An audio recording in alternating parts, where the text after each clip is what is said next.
The Mysterious Intern. Kabanata 20. Dr. Ye, sandali lang, huwag kang masyadong uminom. Nang makita si Brian Ye na umiinom na naman ng isang baso, hindi maiwasang magpakita ng pag-aalala si Dr. Thomas Wang. Talagang nag-aalala siya na baka lasing na si Brian Ye. Kung magiging katulad siya ni Wesley Zing, masama ito. Hindi matutuloy ang sulo-salo ngayong gabi. Ayos lang po, Direktor Wang, huwag kayong mag-alala, kung hindi ko na kaya, hindi ko napipilitin ang sarili ko. Nagpapasalamat at taos-puso si Brian Ye. Haha, mukhang kaya mo palang uminom. Ang aking pag-aalala ay walang kabuluhan. Hindi ko napansin na si Dr. Ye, mukhang mahina kayo, pero napakalaki pala ng inyong kapasidad sa pag-inom. Tumawa si Dr. Thomas Wang. Hindi mo pa nakikita ang kanyang gana sa pagkain, napakalaki rin. Si Nurse Olga Su sa ibaba ay nakatingin kay Brian Ye, na hindi lasing, at nakikinig sa mga salita ni Dr. Thomas Wang. Hindi niya maiwasang maalala ang pagkain ni Brian Ye kanina, at isang ngiti ang sumilay sa kanyang labi. Ang ibig sabihin, ang Dr. Ye na ito ay talagang marunong kumain at uminom. Sobrang puri niyo na po, Direktor Wang. Konti lang po akong umiinom, hindi ko nga po kayang pantayan. Mabilis at mapagpakumbabang sagot ni Brian Ye. Dr. Ye, paano ninyo nalaman na lasing na si Dr. Zing? Isang doktor sa pribadong silid ang biglang nagtanong ng may pag-uusisa. Oo nga, paano nalaman ni Brian Ye na malapit ng malasing si Wesley Zing kanina? Nang magtanong ang doktor, agad na tumingin kay Brian Ye ang lahat sa pribadong silid. Pati sina Dr. Thomas Wang at Marcus Wang ay mausisang tumingin kay Brian Ye. Naalala nila ang sitwasyon kanina. Lumapit si Brian Ye upang hikayatin si Dr. Zing na magpahinga, ngunit hindi siya pinakinggan ni Dr. Zing. Dahil dito, sobra siyang nakainom. Nang mga sandaling iyon, marami sa kanila ang nagduda, ngunit ang nangyari pagkatapos ay napakabilis at kapanapanabik. Nailipat ang kanilang atensyon. Kung hindi dahil sa tanong ng doktor, halos nakalimutan na nila ito. Wala po ito. Madalas akong mausisa sa tradisyonal na gamot. Gusto kong pag-aralan ito kapag wala akong ginagawa. Ang tradisyonal na gamot ay nakasalalay sa pagtingin sa kutis ng tao. Bukod pa rito, mahilig uminom ang aking pamilya at madalas silang nalalasing, kaya mayroon akong karanasan sa pag-inom, kaya nang makita ko ang kutis ni Dr. Zing, naisip ko na halos lasing na siya, at dapat na siyang magpahinga. Bahagyang ngumiti si Brian Ye. Sinabi niya ang pangungusap na ito ng may malinaw na konsiyensya. Kahit na gumamit siya ng kaunting trick upang mapabilis ang pagkalasing ni Zing Wenbo, ang sitwasyon ni Dr. Zing ay halos lasing na nga. Ganoon pala. Hindi inaasahan na ang tradisyonal na gamot ay may ganito kamangha-manghang epekto. Hindi inaasahan na may pag-aaral din pala si Dr. Ye sa tradisyonal na gamot. Haha, mukhang kailangan ko ng mag-aral ng tradisyonal na gamot sa hinaharap. Nang marinig ng lahat ang mga salita ni Brian Ye, nagpakita sila ng pagkabigla sa kanilang mga mukha. Ang mga kasamahan na nakatrabaho ni Brian Ye ay alam na mahilig si Brian Ye sa tradisyonal na gamot. Sinundan nila ang mga salita ni Brian Ye at pinuri si Brian Ye at ang tradisyonal na gamot, at ang mga hindi pa nakatrabaho ni Brian Ye, nang makita nilang sinabi ito, sumunod na rin sila. Ngunit hindi sila naniniwala sa kanilang mga puso. Karamihan sa kanila ay mula sa Western medicine. Hindi nila kailanman pinansin ang tradisyonal na gamot. Ang mas nakakaalam na mga doktor ay hindi naman tutol sa tradisyonal na gamot, ngunit hindi sila naniniwala sa mga paniniwala ng tradisyonal na gamot. Nadama nilang nakita ni Brian Ye ang tunay na dahilan kung bakit nalasing si Wesley Zing. Ito ang huli niyang sinabi, mahilig uminom ang kanyang pamilya at madalas silang nalalasing, kaya mayroon siyang karanasan. Kaya naman pala kaya uminom ng ganito si Dr. Ye. May tradisyon pala ang pamilya nila. Naisip nila sa kanilang mga puso. Kahit si Dr. Thomas Wang ay hindi naniniwala sa tradisyonal na gamot.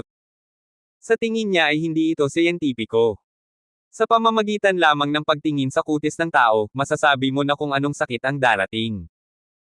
Ano pa ang silbi ng mga gamit sa Western medicine, CT, at X-ray? Ngunit hindi sinubukan ni Dr. Thomas Wang na kontrahin si Brian Ye. Nakita ni Brian Ye ang panunuya sa tono ng mga taong iyon. Alam din niya na sa kanilang mga puso ay malamang na hindi sila naniniwala sa kanyang mga salita o sa tradisyonal na gamot, ngunit hindi siya nakipagtalo sa kanila. Walang saysay ito. Dr. Ye, ang mga walang kwentang sinabi lang ni Dr. Zing kanina, huwag mo nang isipin. Matapos unti-unting humupa ang mga boses ng lahat, tumingin si Dr. Thomas Wang kay Brian Ye. Direktor Wang, huwag kayong mag-alala, paano ko naman iisipin ang mga walang kwentang sinabi ng isang lasing na tao. Nakalimutan ko na ang kanyang mga sinabi kanina. Ngumiti si Brian Ye. Mabuti naman, naniniwala akong sa inyong katalinuhan, tiyak na hindi ninyo paniniwalaan ang mga sinabi ng ganitong uri ng masasamang tao, ngunit labis akong nag-alala. Nakita ni Dr. Thomas Wang na hindi naman ito pinansin ni Brian Ye at parang wala siyang pakialam, kaya't nakahinga siya ng maluwag. Sige, Dr. Ye, ngayong gabi, abala kayo sa pag-inom at wala pa kayong nakakain. Kumain na kayo ng mabilis. Ang salo-salo ay hindi gaanong naapektuhan ng mga pangyayari kay Wesley Zing. Matapos ilagay si Dr. Zing sa sofa, sa gabay nina Dr. Thomas Wang at Marcus Wang, ang atmosfera sa salo-salo ay unti-unting naging masigla muli, at nagpatuloy ang salo-salo hanggang sa gabi. Halos alas 11 na nang umalis ang lahat pagkatapos kumain at uminom ng sapat. Nang umalis sila sa lugar, naisip ni Brian Ye na siya ang magbabayad ng bill. Uminom sila ng maraming alak para sa sulusulong ito dahil sa kanya. Ang presyo ay hindi mura. Para sa mga ordinaryong doktor, hindi madaling bayaran ito. Ayaw niyang gumastos si Dr. Thomas Wang ng pera, ngunit pinigilan siya ni Dr. Thomas Wang. Sa huli, hindi na nagpumilit si Brian Ye, at itinago na lamang ito sa kanyang puso at naghintay ng pagkakataon upang magpasalamat kay Dr. Thomas Wang. Orihinal na nais ni Dr. Thomas Wang na ihatid si Brian Ye pauwi, ngunit tinanggihan ito ni Brian Ye.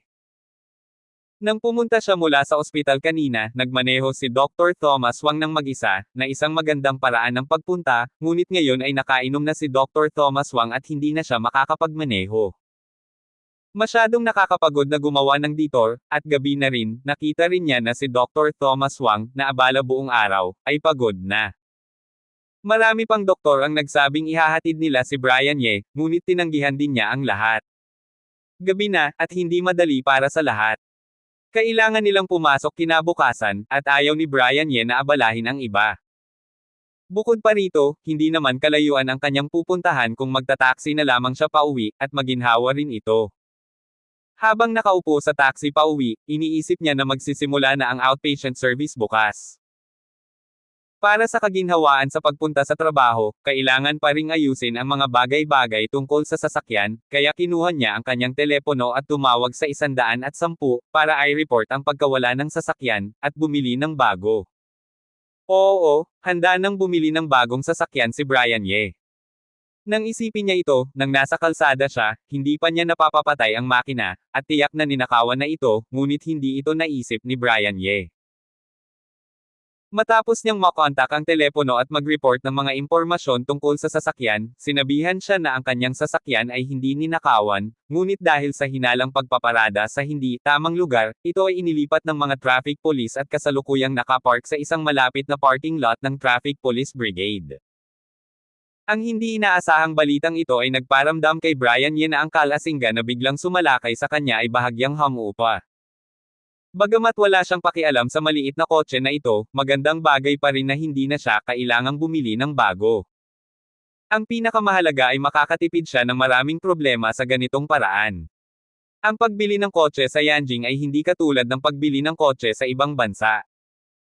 Ang pagkuha ng license plate ay napakahirap.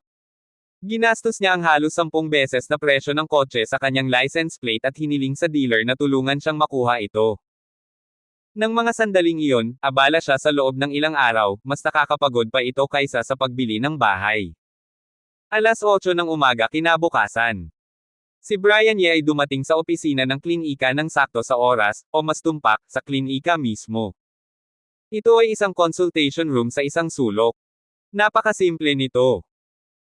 Mayroon lamang mesa, isang computer na mayroong hospital system, isang computer para sa pagtatala ng mga electronic files ng pasyente, at ilang simpleng diagnostic equipment, pati na rin ang 2 upuan at isang maliit na kama para sa pasyente na mahiga upang matulungan sa diagnosis.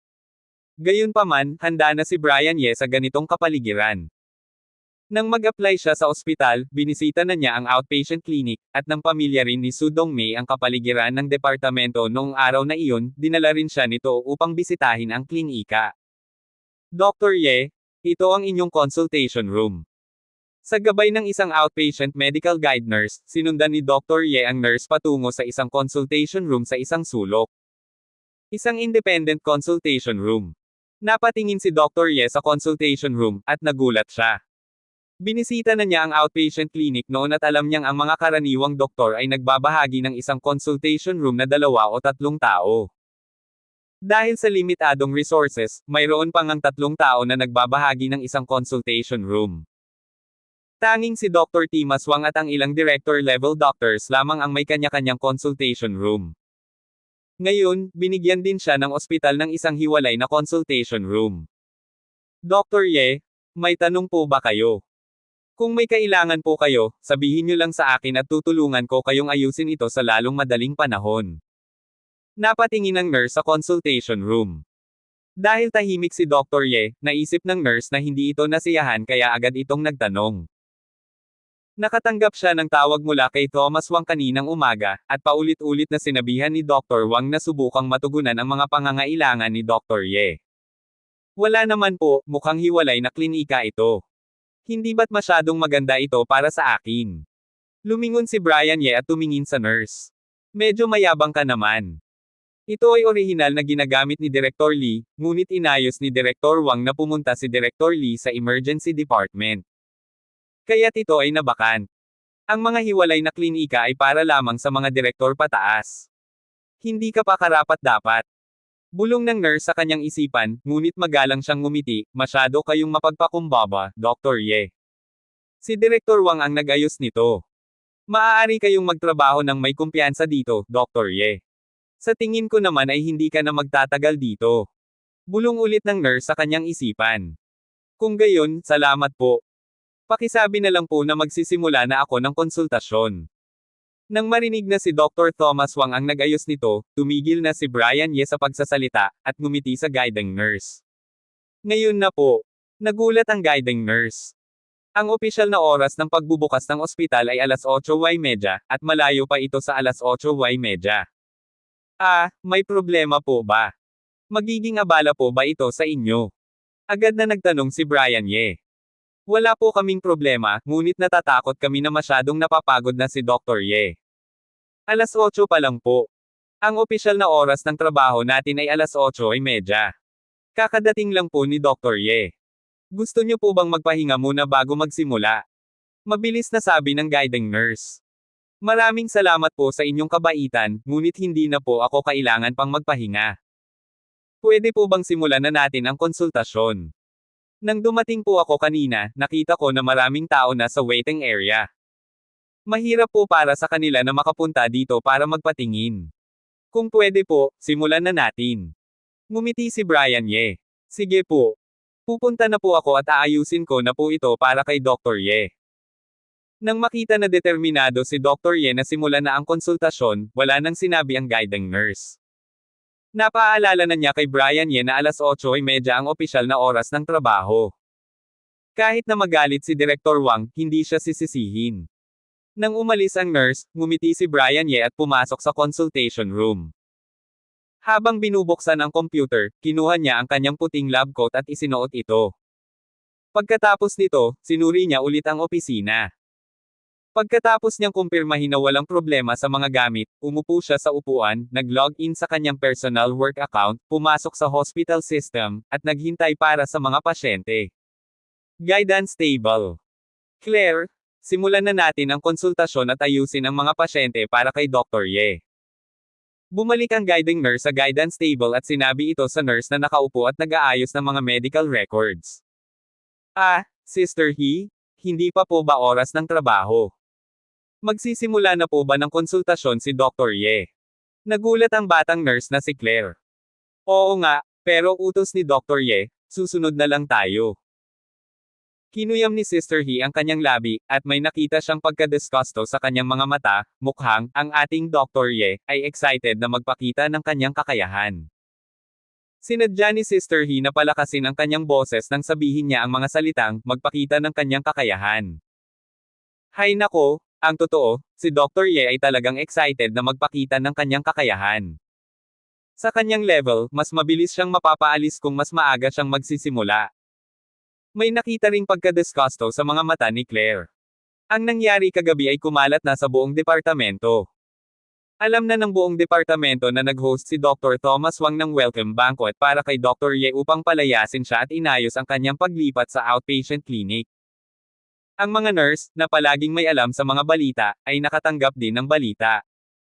At ngayong umaga, direktang nakatanggap sila ng mga tagubilin mula kay Dr. Wang.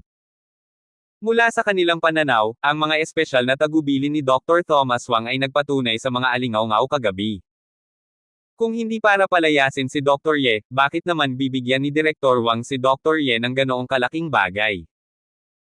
Hindi lamang siya binigyan ng hiwalay na consultation room para mag-enjoy ng treatment ng isang deputy director, kundi sinabihan din silang igalang si Dr. Ye at matugunan ang lahat ng kanyang pangangailangan. Si Brian Ye, isang batang doktor na nagtapos lamang sa isang hindi kilalang paaralan sa ibang bansa, paano siya magiging karapat-dapat sa ganitong treatment? Ang tanging posibilidad ay alam ni Dr. Wang na tiyak na hindi magtatagal si Dr. Ye sa outpatient clinic. Dahil binigyan siya ng pinakamahusay na kondisyon, hindi niya ito may enjoy ng matagal, at sa huli ay mapapaniwala niya si Brian Ye na umalis sa departamento. Gusto mo bang mamatay? Ang mga salitang iyan ay hindi dapat sinasabi. Hindi inaasahan ni Sister He na magsasalita si Claire ng walang pag-iingat. Nagulat siya. Mabuti na lamang at walang tao sa paligid, kaya nakahinga siya ng maluwag. Sister He, alam kong mali. Napagtanto rin ni Claire ang kanyang pagkakamali, at nagpakita ng isang cute na ekspresyon. Sige na, magsimula na tayo sa trabaho. Tandaan mo sa susunod, huwag kang masyadong madaldal. Tumingin si Sister He sa ekspresyon ni Claire, gusto niyang magalit, pero hindi niya magawa. Isang ekspresyon ng pagkawalang magawa ang sumilay sa kanyang mukha, at nagbigay siya ng babala at pagkatapos ay tumigil na. Opo. Nang makita na hindi nagalit si Sister He, ngumiti ang batang nurse na si Claire, at agad na nagsimula sa kanyang trabaho. Sabihin mo, ilang araw kaya ang itatagal ni Dr. Ye? Siguro 3 araw. Dapat lampas sa 3 araw. Sa tingin ko, kaya niyang umabot sa 5 araw, 1 linggo. Sa tingin ko rin. Kapag napansin ng pasyente na hindi epektibo ang gamot na inireseta ni Dr. Ye, may oras pa para sa kanila na matuklasan na may mali, kaya sa tingin ko ay 5 araw. Sa inpatient department, sa opisina kung saan nagtrabaho si Brian Ye, nagsimula ang ilang doktor na dumating ng maaga na pag-usapan ang kanilang mga opinyon. Ang pinag-uusapan nila ay kung gaano katagal ang tatagal si Brian Ye sa outpatient clinic bago siya paalisin ni Dr. Thomas Wang. Well, mga kasamahan, sa palagay ko, kahit ano pa man, si Dr. Ye ay minsang nakasama natin, kaya't sana'y maging maawain tayo. Isang mas matandang doktor sa opisina ang hindi nakatiis, kaya't umubo siya. Bagamat hindi niya gusto si Brian Ye, naramdaman din niyang hindi karapat-dapat maging doktor si Brian Ye na walang kakayahan at umaasa lamang sa mga koneksyon at papuri. Ngunit hindi niya kayang tiisin ang mga kasamahan na nag-uusap ng ganito kay Dr. Ye. Para sa kanya, medyo masyadong malupit ito. Lahat sila ay mabuti ng sama-sama, lalo na pagkatapos ng sulo-salo kagabi. Mas naging maganda ang kanyang impresyon kay Brian Ye. May nagsalita, at lahat ay nahiyang ipagpatuloy ang pag-uusap. Nagtigil ang lahat na may bahagyang pagkahiya, ngunit sa kanilang mga puso, patuloy pa rin ang kanilang mga hula. Sister Sue, sa tingin mo ba talagang mapapaalis si Dr. Ye? Sa nursing department, isang batang nurse ang commandant at tumingin kay Nurse Olga na abala. Paano ko alam? Nakita ang lungkot sa mga mata ni Nurse Olga Su. Dumalo siya sa sulo-salo kagabi. Sa kanyang puso, natatakot siyang hindi maiiwasan ang pag-alis ni Brian Ye. Sa totoo lang, siya'y nag-aalala. Maganda ang kanyang impresyon kay Dr. Ye. Isang tunay na mabuting tao siya, ngunit sayang, ang kanyang kakayahan sa medisina. Ngunit sa isang sandali, bumalik ang kanyang mukha sa walang pakialam na ekspresyon, at ipinagpatuloy ang kanyang mga gawain, patuloy na naghahanda ng mga likido para sa pasyente. Sister Sue, kanina sabi ni Aline na nagbukas na si Dr. Ye ng klinika ng maaga. Sa tingin mo ba, napaka-stupid niya, alam niyang nalalapit na ang kanyang pag-alis, kaya't masigasig siyang lumapit. Nagpatuloy ang batang nurse. Maagang appointment. Ano ang balak ni Dr. Ye? Hindi ba niya alam ang ibig sabihin ni Direktor Wang? Hindi ba niya talaga pinapansin ang sinabi ni Wesley Zing kahapon? Nagtanong si Nurse Olga Su, at ang kanyang mga galaw ay huminto ng saglit. Sister Su, sa tingin mo kayang manatili ni Dr. Ye sa klinika ng ilang araw? Kaya niya bang umabot sa 1 linggo? Nagblink ang batang nurse. Ayos lang, huwag nang laging makialam sa mga suliranin ng iba. Magsimula ka na sa iyong mga gawain. Magkakaroon ng ward round si Direktor Wang mamaya, huwag mong sisihin ako sa hindi pa pagpaalala sa iyo. Nang marinig ni Nurse Olga ang mga salitang ito, hindi niya maiwasang ipagsawalang bahala ang mga pag-uusap ng mga ito. Halos nakalimutan ko na. Nakatulong ang mga salita ni Nurse Olga. Agad na nagmadali ang batang nurse at hindi na nag-isip pa tungkol sa mga usapan. Si Brian Ye ay maaaring manatili sa klinika sa loob ng ilang araw. Nakita ni Olga So ang batang nurse na abala, huminto siya sa kanyang mga galaw, at nag-isip. Ilang araw kaya ang tatagal ni Dr. Ye? 3 araw o 4 na araw? Bagamat sa kanyang personal na damdamin, umaasa siyang makapagtagal si Dr. Ye ng mas matagal, bilang isang nurse, mula sa pananaw ng isang pasyente, umaasa rin siyang makaalis si Brian Ye ng mas mabilis. Dahil mas maaga siyang umalis, mas kaunti ang pasyenteng maliligaw dahil sa kanya. Mabuti ba talaga ang ginawa ni Direktor Wang? Hindi ba mas mabuti kung basta-basta na lang siyang palayasin? Nagpakita ng pagkalito ang mga mata ni Olga Su. Hindi niya aprobado ang pagkakaayos ni Thomas Wang kay Brian Ye sa outpatient clinic. Pakiramdam niya, pinadala ni Dr. Wang si Dr. Ye sa outpatient clinic. Sa panahong ito, tiyak na marami siyang pasyenteng mamimiss. Sigh. Wala namang magagawa si Direktor Wang. Matapos lahat, may relasyon si Vice Dean Zhao kay Brian Ye. Ang pangmatagalang sakit ay mas masakit kaysa sa panandaliang sakit. Sa halip na hayaan si Dr. Ye na manatili sa departamento, mas mabuting ilipat siya sa outpatient clinic, at pagkatapos ay ilabas siya sa departamento sa lalong madaling panahon. Ang pamamaraan ni Direktor Wang ay talagang maganda. Bilang karagdagan, hindi naman emergency department ang outpatient clinic. Sa pangkalahatan, karamihan sa mga pasyente ay may mga karaniwang respiratory infection, at wala namang mangyayari. Kahit na magtagal si Brian Ye ng ilang pasyente, tiyak na walang seryosong problema. Sa wakas, nakahanap si Nurse Olga Su ng dahilan, pinakalma ang sarili, at nagpatuloy sa kanyang mga gawain. Hindi alam ni Brian Ye na siya ay naging mainit na paksa sa buong departamento. Ang mga tao sa buong departamento ay nag-uusap tungkol sa kanya, pinag-uusapan kung gaano katagal siya makakayanan sa klinika bago siya umalis. Wala siyang balak na makipag-ugnayan sa iba pang bagay ngayon. Ang isip niya ay nakatuon sa pagtingin sa mga pasyente. Wala siyang oras upang mag-alala sa ibang bagay.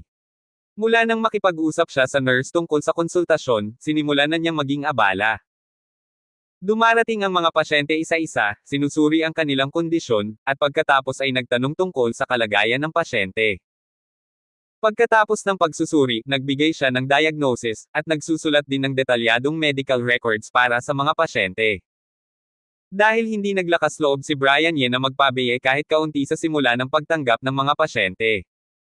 Tinitingnan niya ang bawat pasyente ng may labis na pag-iingat. Kahit na simpleng sakit lang ito, tinitiyak niya na kapag nakita niya ang pasyente, maingat pa rin siyang nag-i-inspeksyon o nagtatanong, at sa wakas ay kinukumpirma na tama ang lahat. Tanging pagkatapos lamang niya ito isusulat sa medical record at ireseta ang plano ng paggamot para sa pasyente. Sa ganitong paraan, ang kanyang antas ng trabaho ay unti-unting tumataas. Mula sa simula ng umaga hanggang sa pagtapos ng trabaho sa tanghali, halos hindi siya nakainom ng kahit isang patak ng tubig at hindi nakapunta sa banyo. Ilang beses na gusto ni Brian Ye na magpahinga, nais na kumalas saglit, ngunit kapag naisip ang mga pasyenteng nakapila doon mula sa umaga at nagkakabuhol sa bulwagan nang pumasok siya kanina, ang mga mukha ng mga pasyente ay puno ng pagkabahala. Nagsagawa siya ng desisyon na hindi na lang magpahinga. Sa wakas, nang tumigil siya sa pagtanggap ng mga pasyente sa tanghali, naramdaman ni Brian Ye na ang kanyang lalamunan ay medyo uhaw, at ang mga kalamnan sa kanyang mukha ay bahagyang naninigas. Upang mapabuti ang kalagayan ng mga pasyente, at para makuha ang tiwala ng mga pasyente, pinanatili ni Brian Ye ang ngiti mula simula hanggang katapusan sa proseso ng kanyang pag-check-up. Talaga bang ganito? Bakes ka na. Kaya mong uminom ng 3 baso kay Dr. Ye. Nang marinig ito, si Dr. Chen at si Dr. Che ay hindi napigil ang mapahinto. Napaka-absurd ng sitwasyon. Sa harap ni Wesley Zing na halatang lasing na at nagsimula ng magkalat, hindi nila alam kung paano siya dapat kausapin.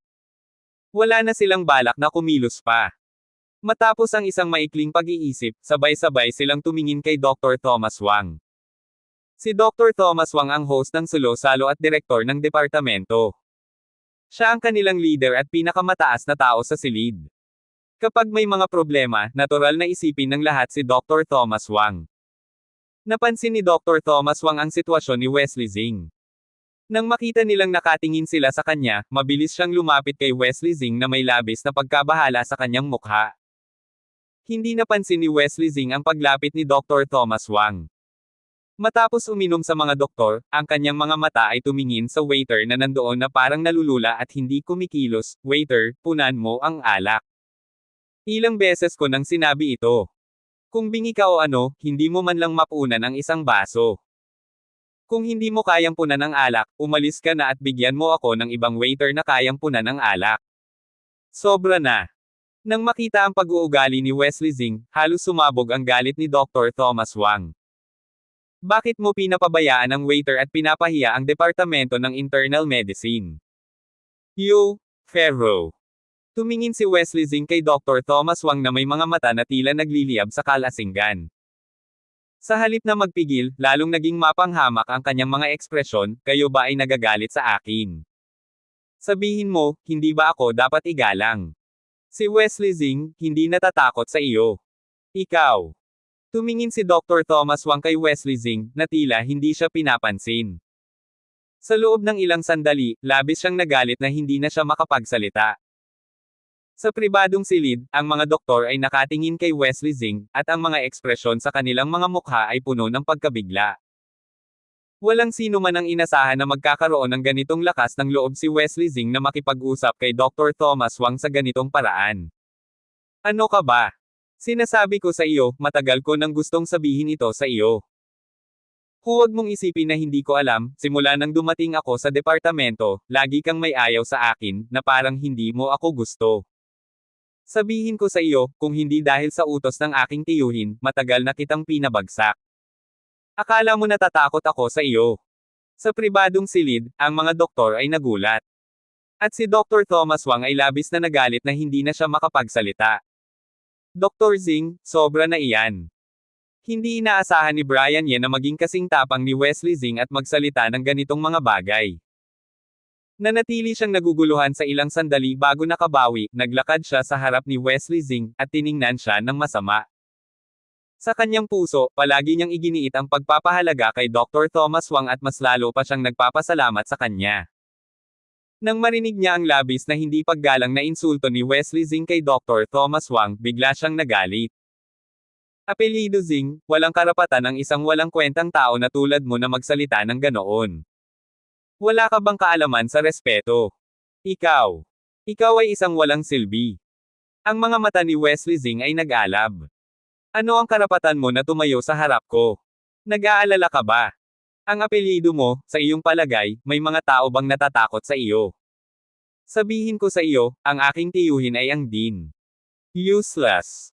Ikaw ay isang walang silbi na bata. Amateur. Hayop. Ang mga salitang ito ay tila mga bala na tumama kay Brian Ye na tila hindi siya nababahala. Dr. Zing, parang sobrang lasing ka na. Huwag kang magpadala sa galit, nagpapakita ka lamang ng kahihiyan. Nang marinig ang mga salitang ito mula kay Dr. Chen, nagalit si Wesley Zing, bakit? Sinasabi mo ba na natatakot ako sa mga tao? Minsan, akala mo ba sobrang galing mo, nag-aral ka sa ibang bansa? Ako ay graduate mula sa Kansas. Sa diploma at kakayahan, ang aking pangalan ay kilala. Nang marinig ito, nagalit si Brian Ye. Hindi mo ba alam kung ano ang tunay na halaga? Ang mga diploma ay hindi lahat. Ang mga ginagawa mo ay nagiging dahilan ng iyong pagkabigo, at wala ka ng ibang makukuhang respeto sa mga tao. Sa mga sandaling iyon, ang mga doktor sa pribadong silid ay nagulat, nagtataka kung paano nagiging ganito ang mga bagay. Dr. Zing, hindi ito ang tamang panahon para makipag-away. Isang base na pag-uusap ito, kaya't huwag nang ipagpatuloy. Sa mga salitang ito, si Dr. Thomas Wang ay labis na nagalit, ngunit hindi siya makapagsalita. Ngunit sa kabila ng lahat ng ito, walang sino man ang makakapigil kay Wesley Zing sa kanyang galit. I hope this translation is helpful. I did my best to keep the tone natural while also incorporating the changes in names you requested. Feel free to let me know if you have any other requests or need further clarification. Pagkatapos kumain sa cafeteria, hindi agad pumunta si Brian Ye sa outpatient clinic. Sa halip, bumalik siya sa inpatient department upang suriin ang mga ward. Ngayon na siya ay nagtatrabaho sa outpatient clinic, imposibleng gawin niya ang ginawa niya kahapon, sumunod kay Dr. Thomas Wang mula umaga hanggang tanghali. Gayunpaman, hindi siya nagpatinag sa pag-aaral. Sa pagbisita sa ward sa tanghali upang suriin ang mga kondisyon ng mga pasyente at mga plano sa paggamot ng mga doktor gaya nina Dr. Thomas Wang at Dr. Mel Huang, marami pa rin siyang matututuhan. Minsan, ang mga plano ng ibang doktor ay nagbibigay din sa kanya ng inspirasyon at pagkakataon upang umunlad. Matapos ang kanyang round, naglakad si Brian Ye patungo sa outpatient building habang pinag-iisipan ang mga natutunan niya mula sa kanyang pag-ikot. Nang makabalik siya sa outpatient building, nakita ni Brian Ye ang waiting hall na puno ng mga pasyente. Muli niyang inisip ang tungkol sa pagpapahinga at muling nagtakang huwag munang bumalik sa klinika upang magpahinga. Sa halip, naglakad siya patungo sa guidance desk at humiling sa guiding nurse na ipasok siya sa appointment. Nang harapin ang kahilingan ni Brian Ye para sa maagang konsultasyon, agad na pumayag ang guiding nurse, ngunit habang pumapayag, may lumabas na pagtanaw ng paghamak sa kanyang mga mata. Matapos ang umagang iyon, naisip na nila ang layunin ni Brian Ye. Ngunit sa susunod, nagulat ang dalawang guiding nurses sa pagganap ni Brian Ye. Ang bilis ng diagnosis at paggamot ni Brian Ye ay talagang mas mabilis kaysa kaninang umaga. Noong umaga, ang bawat pasyente na nakita ni Brian Ye ay tumagal ng mahigit 10 minuto, minsan ay mas matagal, ngunit nang bumukas ang klinika sa hapon, sa loob ng ilang minuto ay natapos na ni Brian Ye ang isang pasyente. Nurse He, ano bang nangyari kay Dr. Ye? Bakit biglang bumilis siya ngayong hapon? Nagtanong ang batang nurse na si Claire kay Nurse He, na naka-duty rin. Di ko alam, pero bakit ganon, bumilis siya, sagot ni Nurse He, na namangha rin. Bakit biglang naging mas mabilis si Dr. Ye? Nang nais niyang sagutin si Claire, biglang nakita ni Nurse He si Dr. Thomas Wang na naglalakad ng mabilis patungo sa kanila, kaya't agad siyang tumayo, Direktor Wang. Narito ba si Dr. Ye sa klinika? Tanong ni Dr. Thomas Wang na may ngiti. Nandito, nagbukas na po ng klinika. Nang tanungin ni Dr. Thomas Wang si Brian Ye, agad na sumagot si Nurse He. Nagbukas na. Lumabas ang isang gulat na ekspresyon sa mukha ni Dr. Thomas Wang, at agad na sumili ang ngiti sa kanyang mukha. Talaga bang masipag siya? Ilang minuto na lang bago magsimula ang oras ng trabaho, nagbukas na siya ng diagnosis. Oo, masipag si Dr. Ye, nagbukas siya ng maaga kaninang umaga. Tugon ni Nurse He na may pag-aalinlangan. Talaga? Teka, tingnan ko nga. Ngumiti si Dr. Thomas Wang at naglakad patungo sa klinika ni Brian Ye. Nurse He, samahan kita. Agad na sumunod si Nurse He, ngunit tinanggihan ito ni Dr. Thomas Wang. Hindi, abala ka sa iyong mga gawain. Kaya ko na ito, gusto ko lang makausap si Dr. Ye at umalis. Nang marinig ito, huminto si Nurse He at nagdesisyon na huwag na lang sumunod. Sino ang nakakaalam kung ano ang balak ni Direktor Wang na sabihin kay Dr. Ye? Kung may mga bagay na hindi dapat marinig, paano kung magkasalungat sila ni Dr. Ye? Kaya ang pinakamatalinong hakbang ay ang sundin ang utos ni Direktor Wang at huwag makialam. Pumunta si Dr. Thomas Wang sa pinto ng klinika ni Brian Ye at nag-abot upang kumatok, ngunit sa kalagitnaan ng kanyang pagkilos, bigla siyang huminto. Sa pag-iisip, kung pumasok siya ng ganon, tiyak na maaapektuhan ang paggamot ni Brian Ye. Mas mabuting maghintay na matapos ni Brian Ye ang kanyang kasalukuyang pasyente. Makikita rin niya kung paano nagtatrabaho si Brian Ye. Mula sa maliit na bintana sa pinto ng konsultasyon, tiningnan niya si Brian Ye na abala sa pag-aalaga sa pasyente. Nakikita niyang nakangiti at nakikinig sa sinasabi ng pasyente, tumutango-tango at nagtanong mula sa oras-oras, at paminsan-minsan ay nagsusulat ng mga kondisyon ng pasyente sa computer. Hindi maiwasang mapangiti si Dr. Thomas Wang. Wala siyang pagkakamali sa kanyang unang impresyon kay Brian Ye. Ang katapatan at kasipagan ni Brian Ye sa kanyang trabaho ay talagang mas mataas kumpara sa karaniwang doktor. Patuloy na pinanood ni Dr. Thomas Wang si Brian Ye habang nag-check up sa 3 pasyente at napagtanto niyang walang problema sa paraan ng pag-check up nito. Tila may nangyaring hindi pangkaraniwan kanina na nagdulot ng pagkabagal ni Brian Ye sa kanyang trabaho. Nang makita ni Dr. Thomas Wang na nakatayo na si Brian Ye na may ngiti sa kanyang mukha at nagpaalam sa pasyente, nagbalik siya sa katotohanan. Wala namang mali sa kanyang paraan ng pag-check up. Hindi nagmamadali si Brian Ye sa kanyang mga pamamaraan. Tila hindi siya gumagamit ng mga banyagang pamamaraan sa kanyang pasyente. Ang kanyang paraan ng pag-check up ay maayos at hindi magulo. Nang makita ito, nagpa siya si Dr. Thomas Wang na huwag nang makialam kay Brian Ye. Wala nang dahilan para makialam sa paraan ng pag-check up ni Brian Ye. Walang kaalam-alam si Brian Ye na si Dr. Thomas Wang ay nandoon, at pinapanood siya habang nagtatrabaho sa kanyang mga pasyente. Nakatuon siya sa kanyang mga pasyente. Sa waiting hall, nakita niya ang mahabang pila ng mga pasyente na halos puno ang buong lugar. Napagtanto niya na kailangan niyang magmadali, at ang kanyang mga natutunan mula sa umagang iyon ay nagbigay sa kanya ng tiwala. Siyempre, hindi siya nagmamadali para lamang maging mabilis. Ang kanyang prinsipyo sa medisina ay laging nakatuon sa katumpakan, at ito ang kanyang pangunahing layunin. Dahil dito, ang kanyang bilis ay tumaas lamang sa mga pasyenteng may simpleng kondisyon. Sa mga pasyenteng may mas komplikadong kondisyon, masigasig pa rin siyang nag-check up at nagbuo ng tamang plano ng paggamot. Ngunit tulad ng mga pasyenteng nakita niya noong umaga, karamihan ay mga karaniwang impeksyon. Kaya, mas mabilis ang kanyang naging pag-check up sa hapon kumpara sa umaga. Nang magtapos siya sa hapon, nakakita siya ng halos 40 pasyente, na higit sa 50% kumpara sa umaga.